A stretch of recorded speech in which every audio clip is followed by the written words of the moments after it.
What's up guys, and welcome to this new video. And in this video I will be exactly breaking down how to go from 1 or 2k days to 10k days with fashion dropshipping, guys. So if you're still struggling a bit and stuck at 1 or 2k and really can't scale any further to, for example, 7k a day, 10k a day, 15k a day or further, then please make sure to watch this entire video to get the most out of it, guys. So let's get right into it. So guys, what's really important is that you can do 10k days in 20 different ways, right? So what's really important is or you're going to the private payment processing route or with Shopify payments. And for this video, for the guys that are struggling still at 1 or 2k a day, I wouldn't recommend private payment processing, guys, because you have higher fees, longer payout times, etc, etc. Of course it will be more stable long term, but for you, when you're still struggling at 1 or 2k a day, I wouldn't directly go with this, because you always want to maintain your Shopify as long as possible, your Shopify payments, I mean. So then we're going to do it in a different way. So what I would do for this video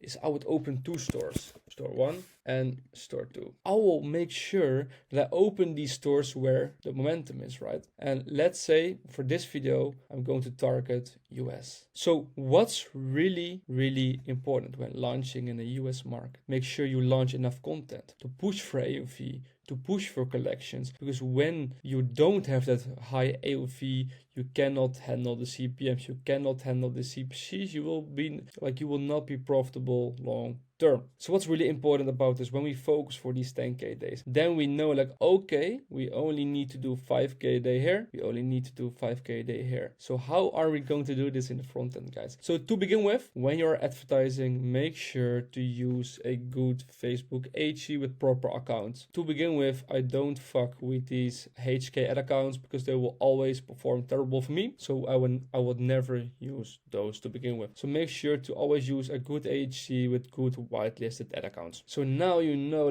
okay, I only need to achieve 5k a day for 2 stores, right? So how are we going to achieve this? So guys, let's break it down. How are we actually going to achieve these 5k days in the USA market, guys? So what's really important is, to begin with, you first have your Facebook revenue, right? But also make sure to add email marketing, right? Because this can already add 10% with only flows. With, for example, email marketing campaigns can add another 4 or 5% or more.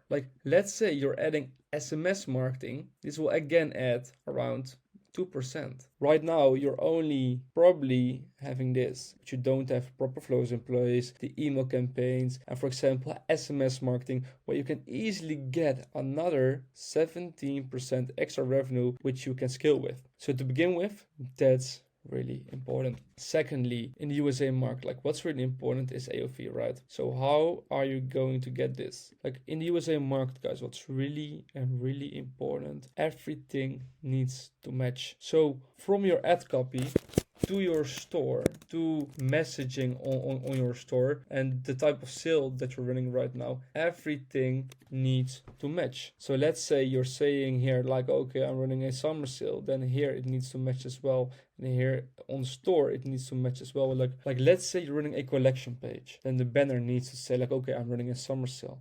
Maybe below your add to cart, and it needs to get you some urgency that maybe, okay, the summer sale will end today or some shit like that. And also in your add to cart, make sure to give them a bit of urgency. So maybe again, the summer sale basically closes today, you know? So that's really important. You need to feel that urgency. In the US, urgency is really important with a good messaging.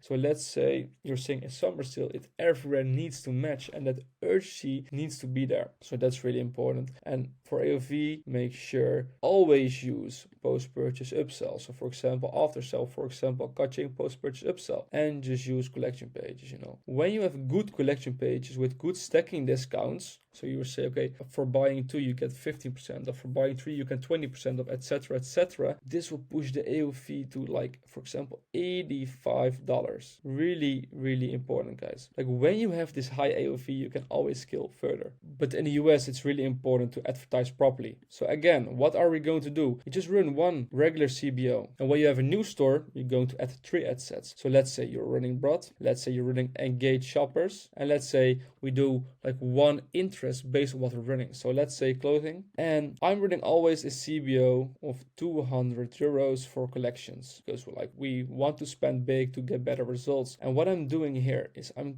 going to add 10 unique creatives because at the end of the day, content is key, guys. So let's say you're taking it from a competitor, take 5 of him and make 5 unique ones and add them into each ad set. So what is this going to do? You will tap in different audiences to get better results. So maybe this one is better for one product and this one is maybe better for another product. But what you want to achieve with this, you want to find an edge. You really want to find an edge with a creative that, for example, in the USA, like where you get, for example, 70 cents CPC with, or maybe 60 or maybe 80, because the CPMs are way higher. It's more competition there, so you want to get that edge and get a good creative that you can scale. And when we find a good creative, we've basically broken down in this whole entire campaign, like, okay, maybe only this ad set is good, then we cut these two because these aren't generating sales. Then this fully 200 budget is going to this ad set and will generate sales. And when it's already on day 3, it's maybe already on the ROAS 3. And what are we going to do? We're going to scale, guys. What can you do in the USA market? Like, what's really great is you can surf scale or you can just double budgets. It really depends on your backend, because like when you don't have a proper backend, you will fuck up everything. But what I would do, because I have private payment processing, I can surf scale. What for you is important is like, okay, you can surf scale, you can't scale too hard. So what you can already do is, for example, scale this campaign, multiply it maybe 3 or 4 times, get it to like 1,000 budget on a 3 ROAS that you would already do maybe 3K a day with only this campaign, you know? So what's really important, like when this campaign is ready on a 4 ROAS around, for example, 9 p.m., you can just double the budget and you can just continue doing that every 2 hours when the ROAS still stays the same. And then you will get to like a good budget. So let's say I've already done that a few times. Maybe I can even get to like 3K budget. And then at the end of the day, it probably only spent like 1,600. And then at the end of the day, I will put the budget back at 1,600. And what's going to happen? Then I'm going to scale to around 4,500 a day with only one campaign. That's already for store 1. You can do the same with store 2. And like this is only with one campaign, guys. Like you can also have, for example, 3 or 4 campaigns in the US, just with a few collections, just scaling slowly with just doubling or just 20% scaling. Like that can also work. Like that's not a problem. But in the US, you want to find an edge. So what's really important is you want to scale before your competitor scales. So that's why I'm also surf scaling on day 2 or day 3 from 200 to these kind of budgets to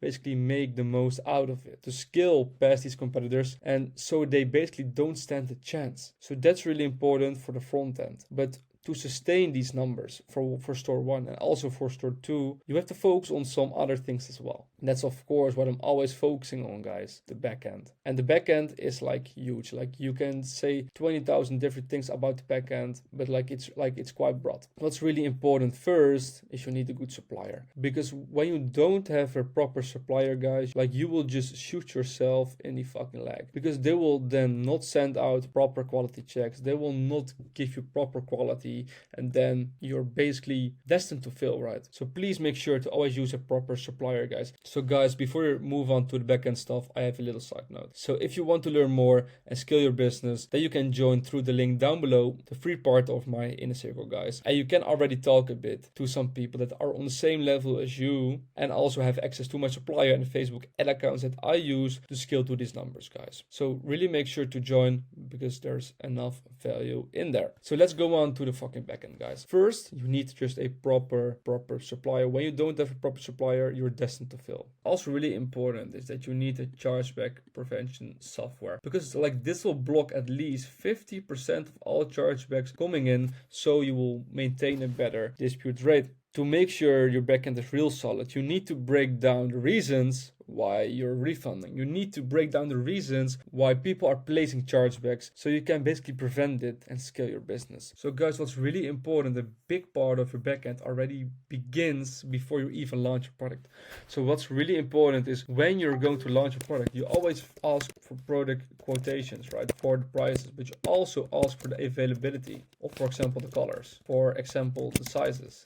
And also if everything just is in stock and ready to scale. So when you're doing this, you will not have products that are unfulfilled, because what will happen when you have a lot of orders that are unfulfilled, those will become chargebacks. So like when you're doing this, your chargeback rate will go down already. So please make sure to do this. So when this is already in place, you already know like, okay, the product is this price, the availability is there. I already know like that it at least looks like the pictures, then you can launch the product, right? What's really important when you begin to scale the product, that you of course do quality checks. Like quality checks is really important. When you don't have good quality checks, you will shoot yourself in the leg for sure. Because when you send out crap, then you will get a high chargeback rate because you're basically scamming people, right? Like you will basically deliver just fucking poor quality, and you don't want it for sure. So guys, these are already a few things that are really important to make sure that your chargeback rate will go down. So you will already make sure that you never have unfulfilled orders, and you will make sure that your deliverables management is real good, because you need to make sure that the quality is at least as good as you show in the pictures, because otherwise they will just complain. So make sure to do that. Like what's really common as well is like that you have product not received chargeback and stuff like that, right? So make sure to have again good email flows in place, because otherwise they will complain a lot more, and they will already place a chargeback before product even got there. So really make sure to have those in place as well. Like with that chargeback prevention software, like what you can also already do is make sure to auto refund high risk orders. Like that's also really important, because for example in the USA you have a lot of high risk orders that are just, for example, fraudulent orders. You don't want to fill these because they're really likely to become chargebacks. So please make sure to already do this, and to also have the chargeback prevention software in place, because then there are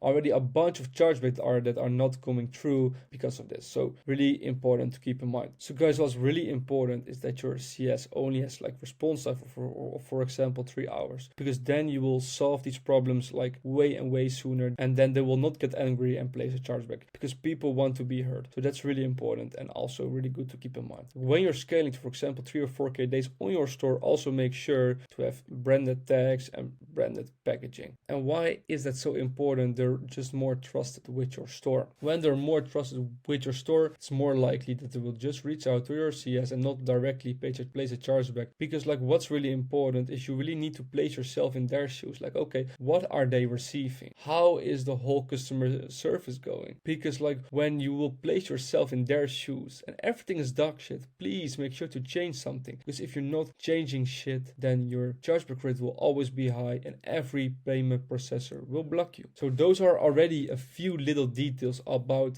how to make sure to maintain a good backend. So guys, what's really important, if you already do, for example, only this, and also the quality checks, and also this, and also the emails, and a decent CS, and also with the tags and the packaging, then what's going to happen? Your chargeback rate will already drop by a lot. Your refund rate will already drop by a lot. So please always make sure to do this properly, because otherwise you will shoot yourself in the leg. And especially when you're running multiple stores, you don't want that. And as I already mentioned, guys, if you want to learn more, you can join through the link down below. So guys, this was it for this video, like a little breakdown, how to go from 2K to 10K days. Like just a bit on the front end and a bit on the back end side. So if you have any more questions, please feel free to always write it down in the comment section or message me on X, and then I will see you guys in the next video. Ciao.